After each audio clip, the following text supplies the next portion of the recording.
Bem-vindo ao Grupo Marcos, estamos no programa Nova Geração 192, Chegar no Mundo. Livro dos Espíritos, parte 2, capítulo 7, Retorno à Vida Corporal, no item A Infância. Só lembrando, o Livro dos Espíritos tem 4 partes. A primeira parte nós já vimos, já tem um conjunto de programas aí direcionados à primeira parte, que é as causas primeiras, as origens, o início.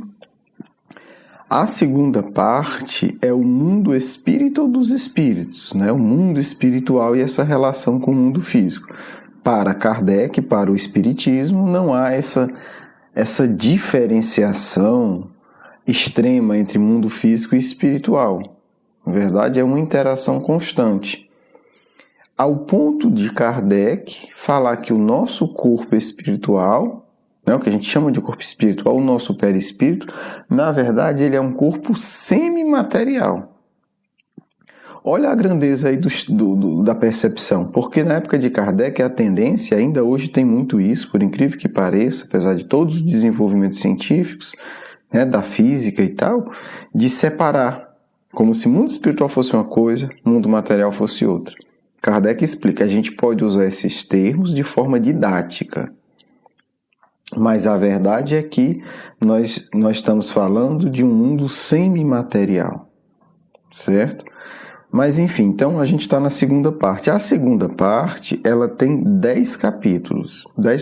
11 capítulos. Nós estamos hoje no capítulo 7.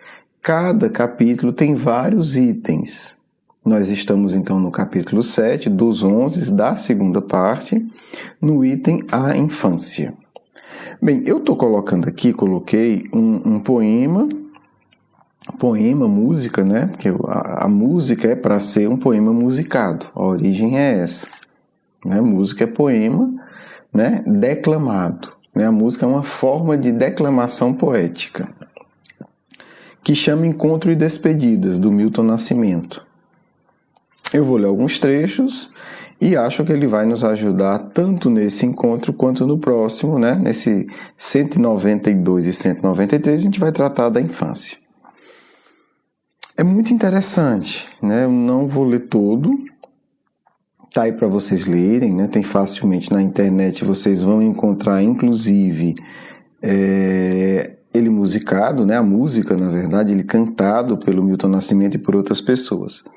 Mas é muito interessante num trecho em que ele coloca o seguinte, ele faz um paralelo, uma analogia entre a vida e uma estação de trem. E aí o título, Encontros e Despedidas. O que é que isso tem a ver com o nosso tema? Porque chegar no mundo, reencarnar, a gente hoje vai falar da infância, é uma partida e é também encontro. A gente parte do mundo espiritual e encontra outras pessoas aqui também conhecidas. E aí é muito bonito quando ele diz, a hora do encontro é também despedida. A plataforma dessa estação é a vida desse meu lugar, é a vida desse meu lugar, é a vida. Então nós estamos, enquanto formos espíritos ainda em processo de evolução básica, elementar, enquanto a gente estiver no jardim de infância espiritual, a nossa realidade é essa, a nossa realidade é de encontros e despedidas. A gente desencarna, aí lá tem os nossos encontros, tem as despedidas daqui, a gente passa um tempo lá e depois volta, até não precisar mais desse processo. A entrada no mundo físico se dá pelas portas da infância. O que é a infância? É a nossa entrada. É a nossa, é o nosso portão de desembarque. A gente chega numa cidade de trem, de avião, e a gente vai para o nosso desembarque.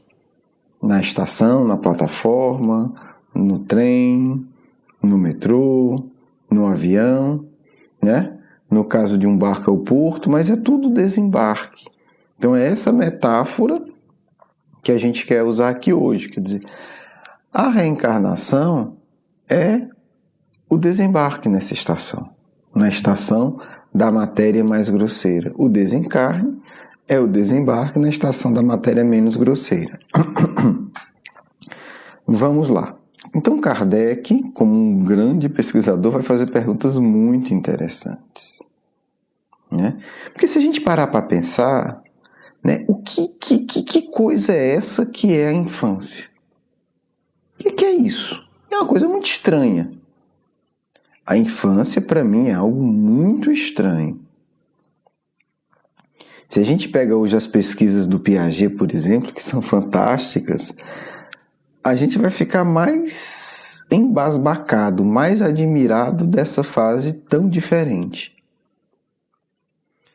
Então vamos lá. Kardec vai perguntar aqui, a gente vai pegar algumas questões só. Primeiro, o espírito que anima o corpo de uma criança é tão desenvolvido quanto o do adulto? Gente, isso é uma questão de uma perspicácia extraordinária. A gente está falando de o que é uma criança. Porque a gente já compreendeu que existe espírito. Mas aí você olha para uma criança e você diz, imagina Sócrates criança. Né? Lá brincando com os galhos, com os brinquedinhos da Grécia, e você diz, mas esse ser que está aí é o mesmo Sócrates, o grande pensador? Né? Você imagina um Winston Churchill, né? Um grande estrategista, grande líder, né? Posso dizer, grande general, né? Que por sinal nos salvou do ponto de vista material no século XX, né, do domínio nazista, só isso, além de ganhar o Nobel de Literatura depois. E você imagina esse sujeito com 6 anos de idade, com 8, brincando lá com as centenas de soldadinhos que ele adorava brincar, dizem que tinham milhares de soldadinhos de chumbo, obviamente treinando, mas brincando, né? Isso é o mesmo espírito? Ou saiu aquele espírito, né, bobinho, né, do ponto de vista da ingenuidade, e veio outro depois? Assim, o que é isso? Gente, né, assim, é o espanto do grande pensador que Kardec está mostrando aqui pra gente. É a mesma coisa? É o mesmo espírito?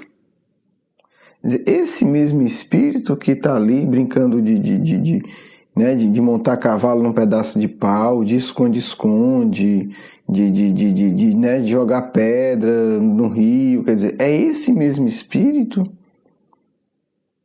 que vai ser o grande cientista, o grande líder da nação, vai ser o Gandhi, né? Vai deixar uma referência no mundo. Kardec é o assombro de quem realmente tem coragem de pensar. É a mesma coisa. É o que Kardec está perguntando aqui. Está falando da mesma coisa ou acontece aí alguma coisa e o espírito sai e vem outro? Resposta. Né? Pergunta de novo, que eu falei demais. O espírito que anima o corpo de uma criança é tão desenvolvido quanto o do adulto?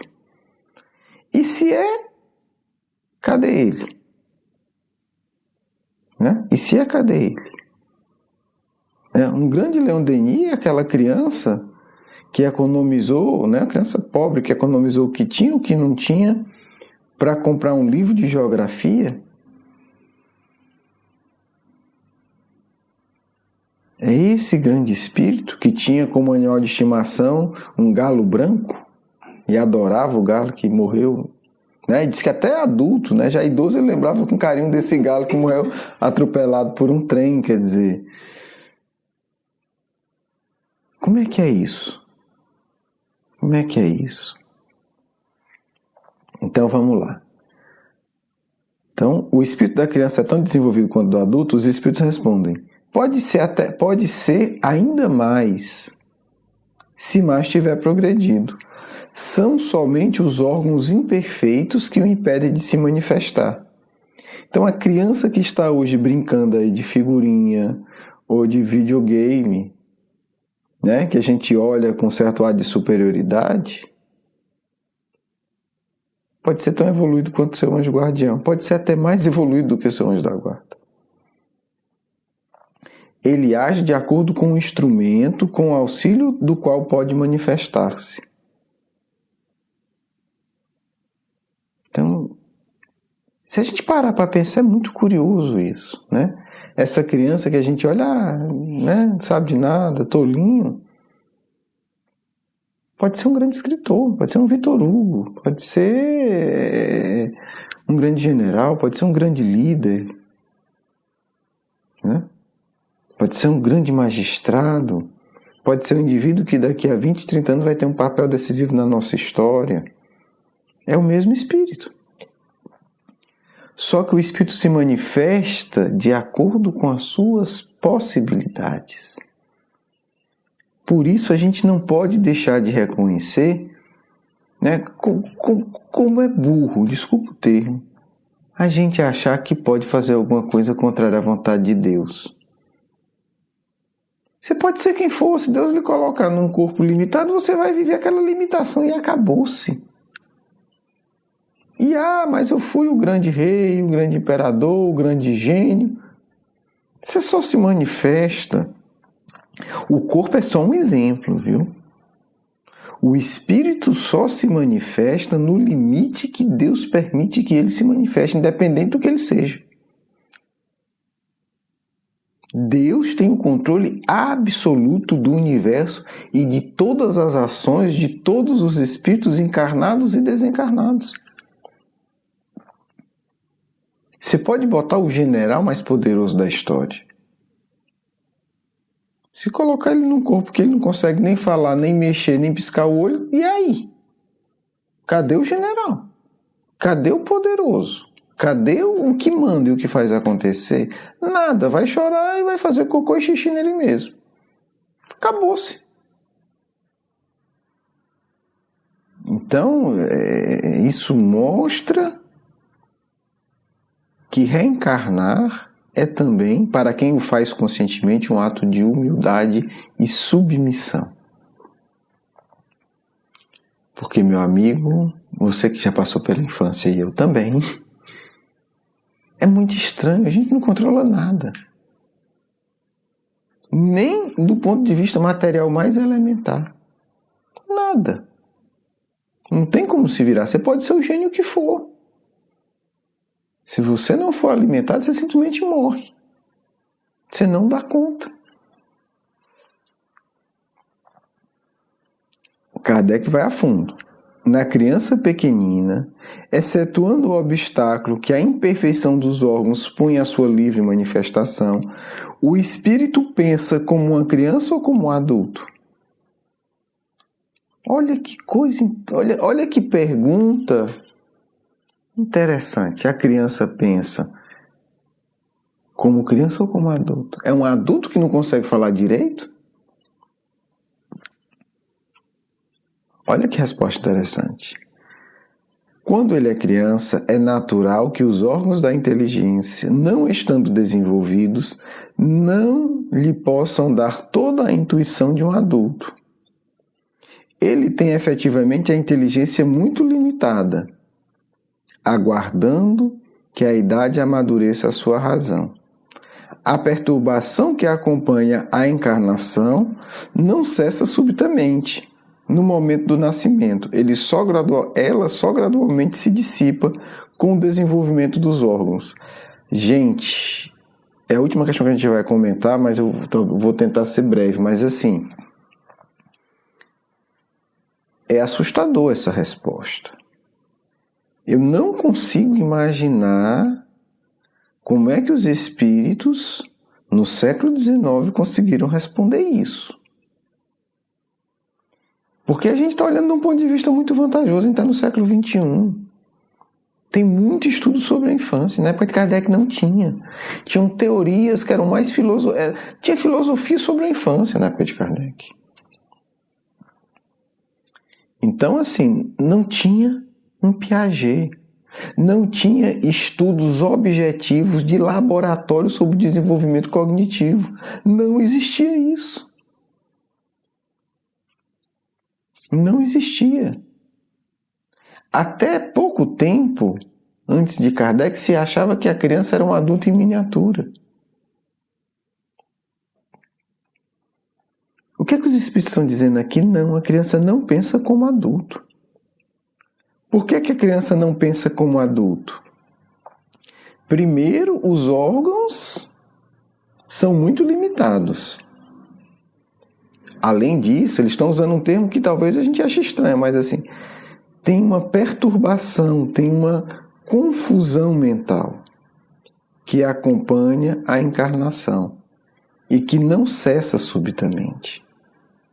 O termo perturbação aqui, hoje, a gente traduziria talvez melhor como um estado alterado de consciência. Porque um estado alterado de consciência, ele também pode ser entendido de determinados aspectos como uma confusão mental. É o que Platão mostra no mito da caverna. Quer dizer, quando o sujeito sai da caverna e vem para a luz, ele fica confuso. Então, qualquer alteração de estado de consciência gera uma perturbação, uma confusão mental. Qualquer. Eu não estou falando de bom e de ruim. Há uma confusão mental. Se o espírito é evoluído, ele está encarnado, ele vai para um plano superior, desencarnado, por exemplo, Kardec pesquisa isso de forma brilhante no Céu e Inferno, ele tem um momento de confusão mental.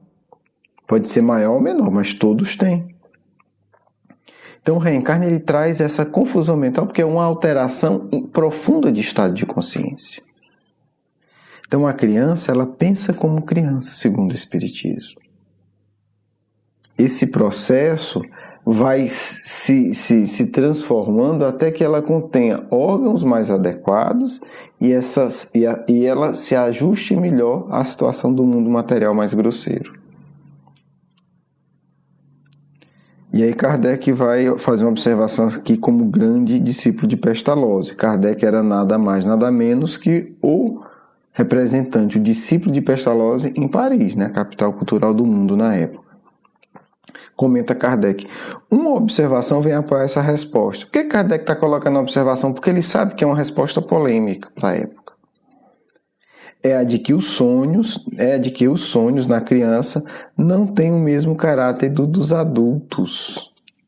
Olha aí, gente, é porque a gente não leu o negócio. Quer dizer, Kardec está fazendo uma observação de sonho infantil. Olha que interessante.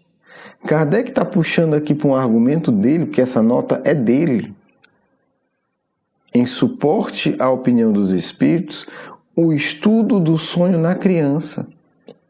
E Kardec já está pontuando aqui que o sonho na criança é de outra natureza ao sonho do adulto. O objeto deles é quase sempre pueril, o que é um indício da natureza das preocupações do espírito. Gente, Freud, não vou dizer que ele não existia não, mas Freud uma hora dessa estava andando de fralda. Ainda estava sendo educado pela mamãezinha dele, né? Chamado de meu menino de ouro. Então, assim, olha o que Kardec está fazendo aqui nesse comentário. Ele está abordando o que é a infância, que há um pensamento próprio da infância e que há um sonhar próprio da infância. Pode pegar o original. É isso aqui que está lá. Isso aqui é simplesmente extraordinário. Então, espíritas que estudam a área da infância, por favor, ajudem-nos a aprofundar esse tema. A gente encontra psicólogos espíritas, sociólogos espíritas que dizem que leram o Livro dos Espíritos e não se dão o trabalho de fazer uma mínima pesquisa séria para mostrar a grandeza do comentário de Kardec. É isso que é triste. Porque os espíritas não se empenham em ver a grandeza da obra que eles dizem amar.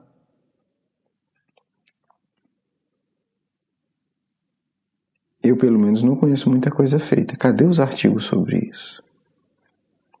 Um estudo sobre a visão de Kardec da infância. Cadê os estudos mostrando como era a visão da psicologia na época, ou daquilo que se tornou psicologia? Qual era a visão da criança nessa época de Kardec? Existia quem é que estudava o sonho infantil? Quais eram as teorias em voga? Situar o pensamento de Kardec nesse contexto. Porque, meu amigo, eu vou lhe dizer, se a gente situar o pensamento de Kardec, porque esse comentário é do pensador encarnado Kardec, na época dele, e comparar com o que há de mais avançado hoje, a gente vai começar a ver a grandeza desse espírito. O problema é que a gente não faz isso e fica parecendo que a gente fica elogiando o Kardec para puxar o saco, que na verdade muitas vezes é puxação de saco mesmo. Porque para a gente destacar a grandeza dele tem que ser feito um estudo sério. Tá aqui, Kardec escreveu isso e pensou isso. O que é que os grandes intelectuais da época de Kardec pensavam em escrever? Vamos comparar.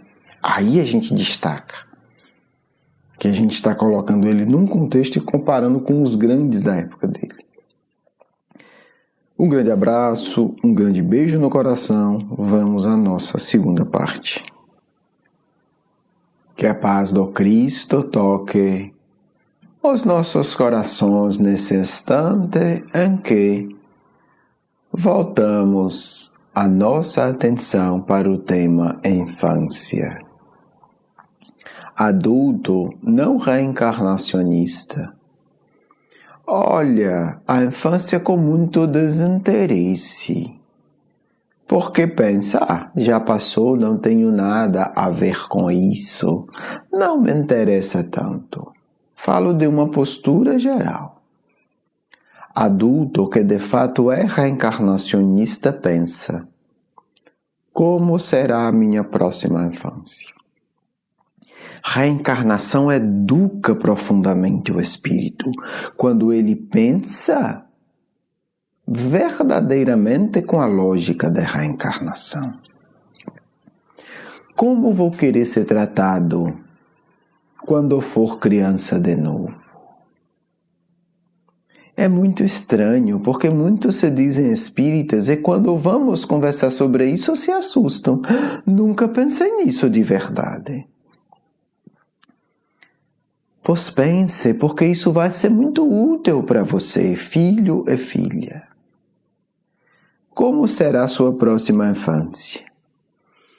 Como você quer ser tratado? Isso é o essencial. Porque nós colhemos o que plantamos. Por que você não começa a tratar as crianças da mesma forma que você quer ser tratado no futuro? Pense com seriedade. Você vai querer ser viciado como muitos viciam as crianças hoje? Viciam em tudo.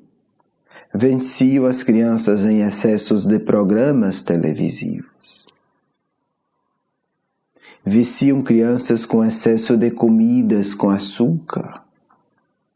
Porque é mais fácil dar o vício do que cuidar. Outros desprezam a infância. Não as tratam com carinho e com respeito. Não estou dizendo que você encontrou uma criança, tem que largar tudo e brincar com ela. Mas, meus filhos e filhas, um olhar de poucos segundos com carinho ajuda muito, porque o espírito da criança capta muito as energias. Se você foi apresentado a uma criança, diga a ela mentalmente, sorrindo: seja bem-vindo a este mundo. Que o Cristo abençoe a sua missão. Apenas sorria e pense: ela vai receber mensagem. Ela vai sentir um ânimo. Você não vai querer ser tratada assim na próxima encarnação? Ou você vai querer ser olhado com desinteresse? Uma criança, não quero saber. Pensem nisso, porque isso é muito sério. Porque o acúmulo dessas energias de estímulo e de espiritualização tem resultados muito, muito diferentes do resultado do desprezo, da indiferença. Uma criança, não ligo. Não esqueça, filhos, do Evangelho. Vocês serão tratados como tratam os vossos irmãos. Espíritos em idade infantil na Terra precisam de muito apoio, muita ajuda, muita. Ajudem esses amigos e amigas que acabaram de reencarnar. Ajudem com sorriso, com vibração de boa sorte, de esperança. Isso é muito importante. Porque um dia vocês serão de novo os pequeninos da Terra. Vocês estarão de novo num corpo frágil. E como será bom que os adultos, educados espiritualmente, tenham aprendido essa cultura do mundo. Saudar sempre uma criança como alguém que chega de outro mundo, porque essa é a verdade. Como alguém que chega de um país distante. E é muito importante se sentir acolhido no mundo. Muito importante. O Cristo sempre ensinou isso. Acolham com carinho. E sempre reprovou aqueles que não acolhiam o outro com carinho. Por isso, quando está na casa de fariseu, e mulher chega e lava os pés dele chorando, ele repreende o fariseu e diz: aqui eu vim e tu não me acolheste bem. Como também para dizer, essa mulher está te ensinando a ser educado. Em vez de reclamar dela, você precisa aprender com ela. E o que é acolher bem para o Cristo? Acima de tudo, é dar atenção, é dar carinho. Portanto, se você é cristão, cada pessoa que cruza teu caminho, acolhe com carinho. Não importa o tempo, pode ser 5 segundos. Mas olha naqueles 5 segundos e jorra energias maravilhosas. E pensa, porque o Espírito capta. Seja bem-vindo, meu filho. Seja bem-vindo. Temos muito o que fazer em nome do Cristo. E é isso também que eu digo a todos vocês que estão nos ouvindo pela primeira vez ou que já nos ouvem. Sejam muito bem-vindos a esse grupo, porque o Cristo quer que trabalhemos muito em nome dele. Muita paz do amigo espiritual de sempre. Quero agradecer o seu carinho, a sua atenção e para conhecer mais do nosso curso Educação Espírita, um convite à juventude, do nosso programa Nova Geração e os nossos livros, por favor visite o nosso blog grupomarcos.com.br. Você é muito bem-vindo. Um grande abraço.